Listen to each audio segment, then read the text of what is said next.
তোমাদের আরো কাছে নিয়ে গিয়ে দেখাই আমি। জিপ কি হয়েছে? ফলসটা খুবই সুন্দর, খুবই সুন্দর। দেখো হাই ভ্যালিটা দেখো একবার চারিদিকে।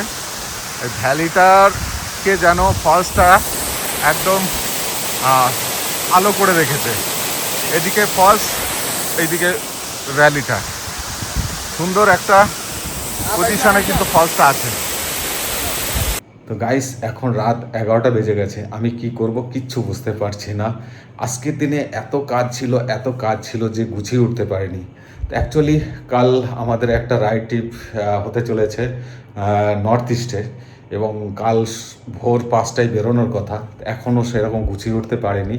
তো সব কিছুই এলোমেলো হয়ে আছে, তাড়াহুড়ো করছি গুছানোর জন্য। রাইড ট্রিপ করতে গেলে যা যা প্রয়োজন সব কিছুই নেওয়ার দরকার।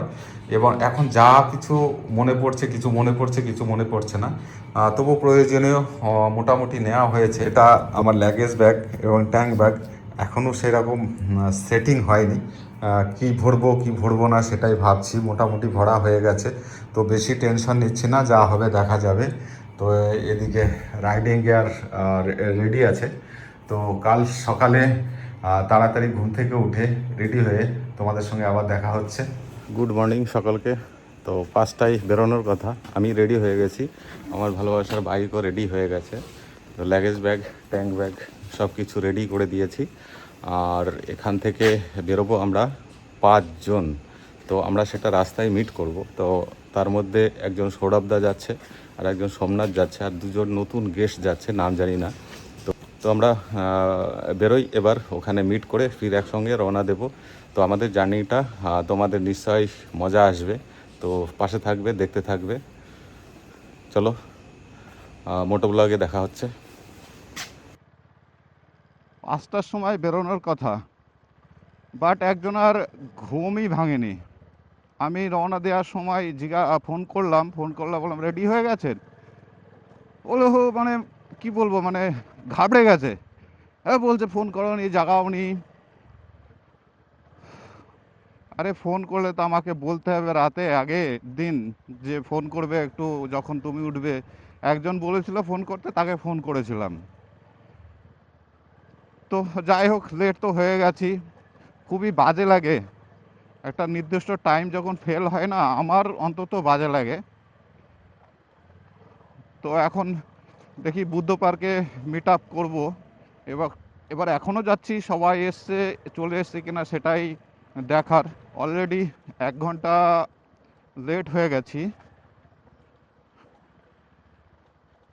সকাল সকাল রওনা দেওয়া যায়। ইভেন আমি বলেছিলাম ভোর 4টায় রওনা দিতে, তো ট্রাফিকটা একদম ক্লিয়ার পাওয়া যায়।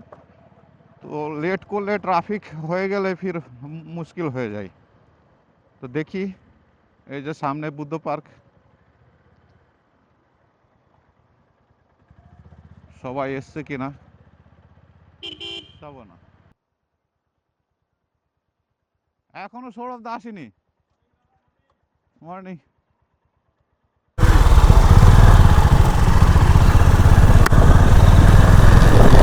তো এতক্ষণে স্টার্ট করলাম, এবার জার্নিটা কেমন হয়। সকাল সকাল তো লেট হয়ে গেলাম, তো ভগবানের আশীর্বাদে জার্নিটা যাতে ভালো হয় সেটাই ভগবানের কাছে প্রার্থনা করবো। খুব তাড়াতাড়ি এমসের রাস্তাটায় পৌঁছে গেলাম। দেখতে পাচ্ছ আমার বাঁ দিকটাই হচ্ছে কল্যাণী এমস। তো কল্যাণী এমসটা ক্রস করেই NS-12টা পেয়ে যাব। জাস্ট সামনে দেখতে পাচ্ছ একটা ফ্লাইওভার, যেটা হরিণঘাটা থেকে 2টো ফ্লাইওভার হয়েছে। এই ফ্লাইওভারটা ক্রস করেই NS-12টা ধরবো। NS-12টাই আমাদের জার্নিংয়ের মেন রাস্তা হবে।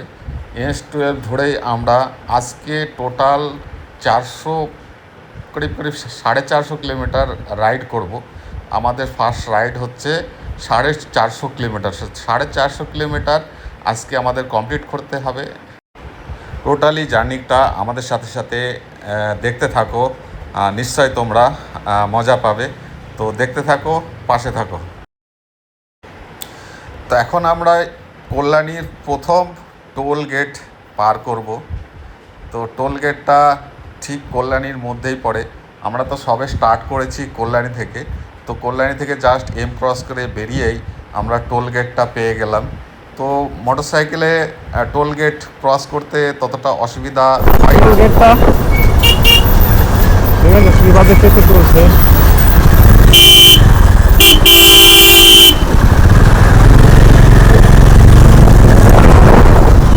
টাকা মার কথা লেন নয়, এই লেনে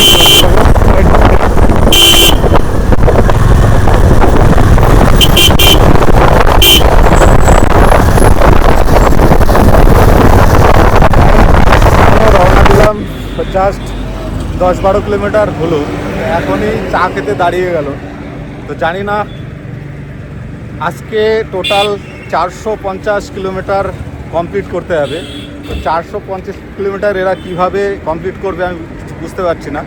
আমার তালের সঙ্গে তো এদের মিলছে না একদম। আমি যদি শুরুতেই একটু না টেনে দিতে পারি, তাহলে এই 450 কিলোমিটার কীভাবে কভার করব। তো দাঁড়িয়ে গেছে সবাই চা খেতে, দেখি কিছু করার নেই, সবার সঙ্গে তাল মেলাতে গেলে যা হবে। এটা আমরা আরেকটু এগিয়ে তো পৌঁছে গেলাম রানাঘাট, সেই রানাঘাটের মনোরমা হসপিটাল। তো মনোরমা হসপিটাল ক্রস করছি, যেন মনে হচ্ছে যেন রানাঘাটের সেই পুরনো দিনের কথা মনে পড়ছে। যখন রানাঘাটের ফ্লাইওভার হয়েছিল তখন যে কী পরিস্থিতি ছিল, সেই পরিস্থিতির কথা মনে পড়লে আজকে যেন মানে হাস্যকরই মনে হচ্ছে।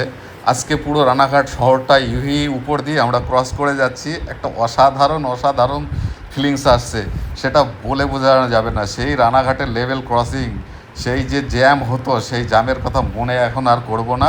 এখন সোজা সাপটা আনন্দের সঙ্গে আমরা বেরিয়ে যাব, আর তোমরা মজা নিতে থাকো। আমাদের জার্নিটা কেমন হতে চলেছে সেটা তোমরা দেখতে থাকো। আমাদের মোটর রাইডের আর একটা আপডেট তোমাদের দিচ্ছি।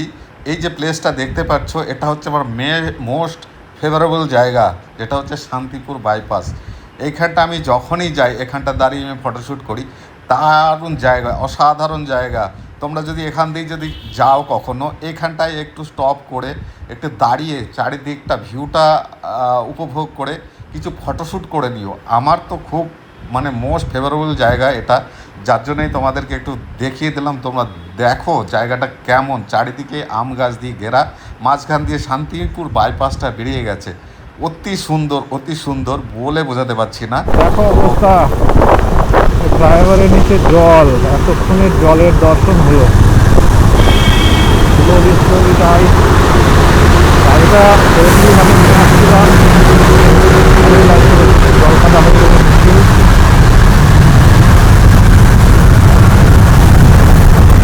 সমুদ্র পার করলাম।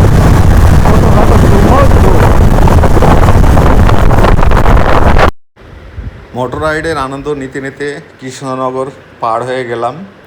এই যে জলঙ্গি নদী ব্রিজটা পার হচ্ছি, আর তোমরা বাদিকেই দেখতে পাচ্ছ শিয়ালদা বহরমপুর যে ট্রেন লাইন ব্রিজটা বেশ সুন্দর লাগছে এখান থেকে, তোমরা দেখলেই বুঝতে পারছো নিশ্চয়ই। তো আস্তে আস্তে আমরা আনন্দ করতে করতে ধাপে ধাপে চলছি। আমরা অবশ্য বেশি হাই স্পিডে চলছি না, ম্যাক্সিমাম 80 স্পিডে রাখছি। আর যেখানে একটু ট্রাফিক জ্যামটা হচ্ছে সেখানে স্পিডটা একটু কমে যাচ্ছে, কোনো তাড়াহুড়ো নেই, আরামসে। আমাদের যেখানে ব্রেকফাস্ট করার সেই পাপ্পু ধাবা আমরা পৌঁছে গেছি। হ্যাঁ, বাইরে যাচ্ছে ওই সাইডে এই যে দেখ বলছে মনে হচ্ছে যেন লেট কিন্তু লেট নয়, ঠিক আছে। আমার টিম ম্যানেজার বলছে যে লেট নয়।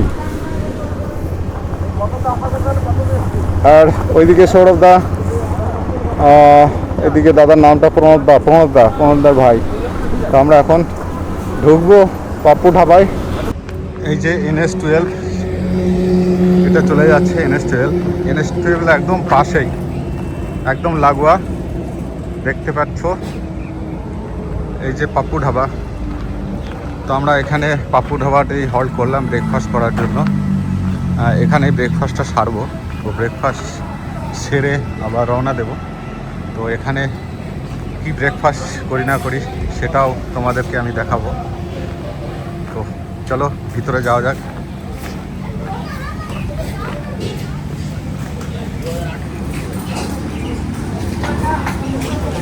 সব কিছুই ব্যবস্থা আছে এখানে।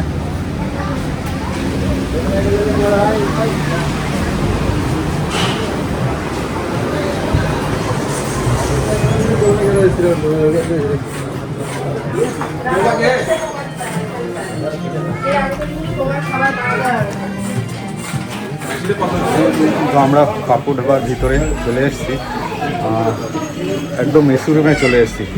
আমরা যা গরম, তাতে করে এসিতে বসে একটু রিল্যাক্স, ব্রেকফাস্টের সাথে রিল্যাক্স করা যাবে, একটু ঠান্ডা হয়ে আবার বেরোনো যাবে।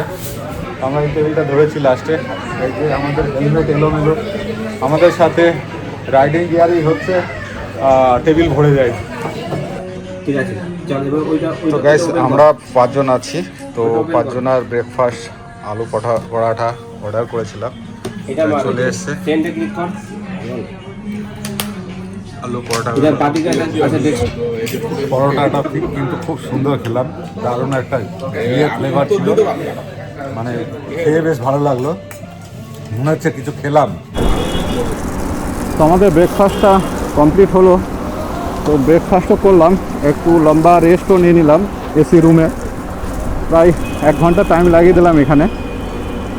তো এখান থেকে এখন রওনা দেওয়া যাক। এবার এখান থেকে রওনা দিয়ে একবারে লাঞ্চের টাইম পর্যন্ত কোথাও দাঁড়াবো না, একদম ট্রেনে বেরিয়ে যাব। এখানে 3 জন রেডি হয়ে দাঁড়িয়ে আছে, একজন পিছনে রয়ে গেছে।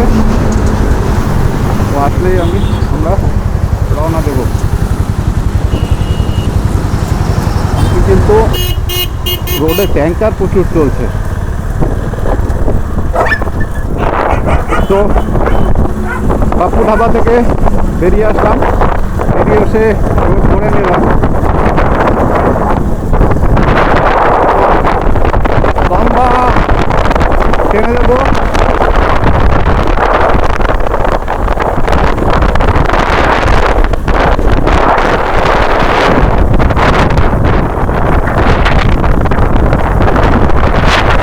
কালিয়াচক ক্রস করে আমরা একটু গাছের ছায়ায় দাঁড়িয়ে গেছি। তো আমাদের বাইকগুলো দেখো, এটা আমার 350, এটা সৌরভ দার সিবি 350, এটা হার্লে ডেভিডসন 440, আর এটা কি ইয়ামাহা।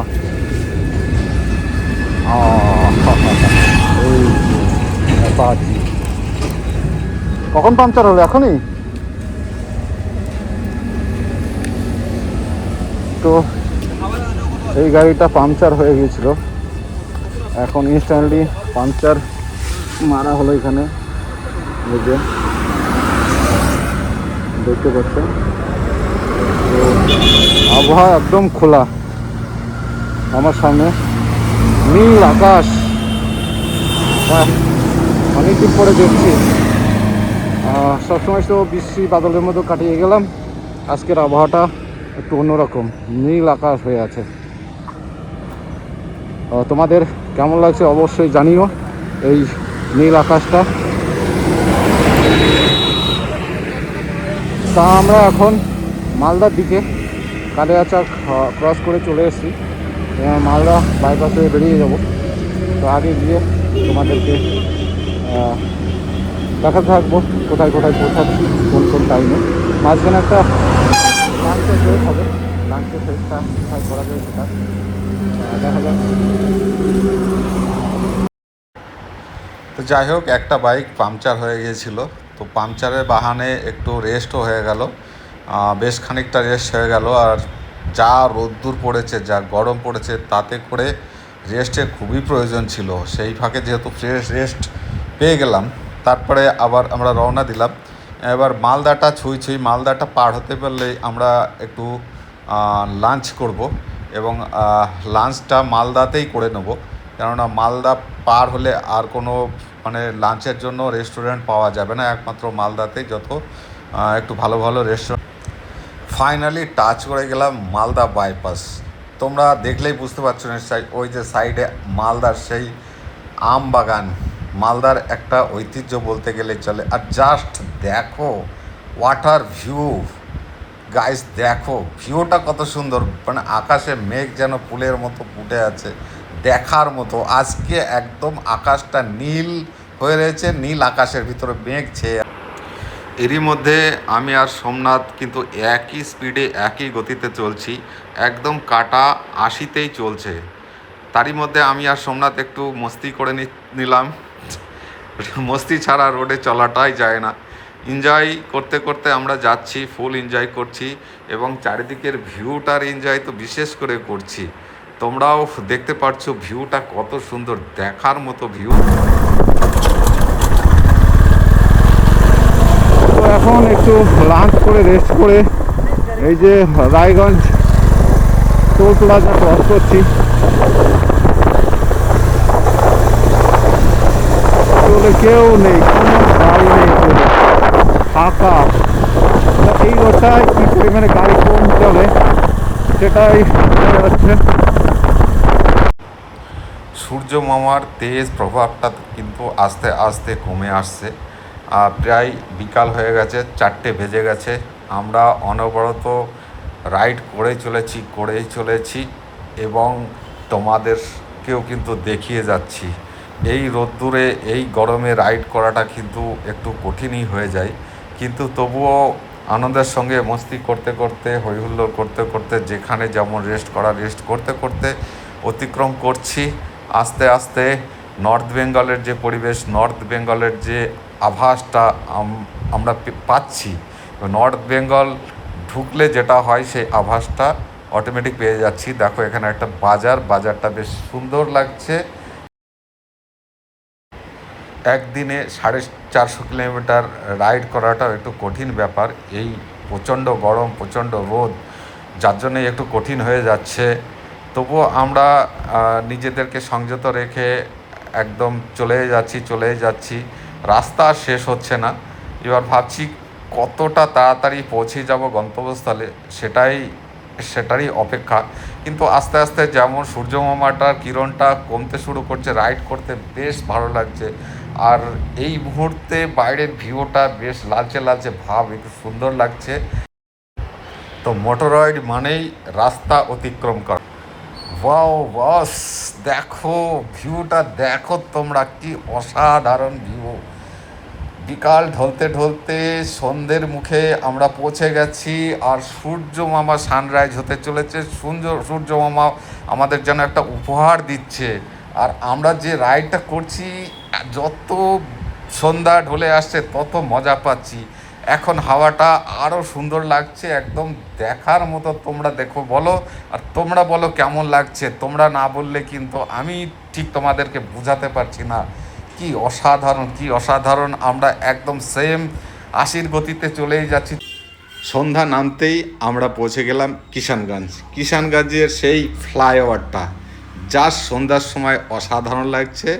আর এখানে রাইড করে একটা আলাদাই ফিলিংস অনুভূতি হচ্ছে। আমার বাঁ দিকটা বেঙ্গল আর রাইট সাইডটা বিহার। রাইট সাইডটা আছে কিষানগঞ্জ স্টেশন। দেখো তোমরা কত সুন্দর লাগছে এই ফ্লাইওভারটা। তোমরা দেখে বলো কেমন লাগছে। অসাধারণ। আর সন্ধ্যের সময় আমাদের একটা ভীষণ আনন্দদায়ক হয়ে উঠেছে। আমার সামনে যাচ্ছে সোমনাথ, আমি এখন সোমনাথের পিছনে বেশ কিছুক্ষণ ধরে চলছি। শেষমেশ 450 কিলোমিটার রাইড করে পৌঁছালাম ইসলামপুর। এই ইসলামপুরেই আজকে আমাদের স্টে হবে। এই ইসলামপুরে এক হোটেলে আমরা বিশ্রাম নেব এবং হোটেলে গিয়ে তোমাদের দেখাচ্ছি। আমরা পৌঁছে গেছি, প্রায় আধ ঘন্টা হয়ে গেল, বাট এত ক্লান্ত হয়ে গেছি, মনেই নেই যে রুমের ভিডিওটা তোমাদেরকে তুলে ধরবো। তো যা হয়, জার্নি করে আসলে যেটা হয়, ক্লান্ত অবস্থায়।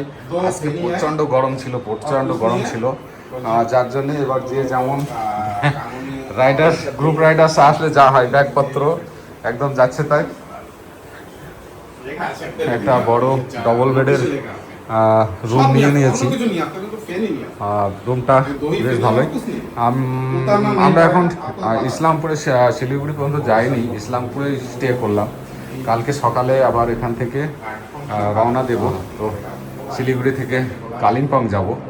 তো কালকে আবার তোমাদেরকে সেকেন্ড পার্ট তুলে ধরবো ইসলামপুর থেকে কালিম্পং। তো তোমরা দেখতে থাকবে, পাশে থাকবে। কাল দেখা হচ্ছে ফির মোটর রাইডে।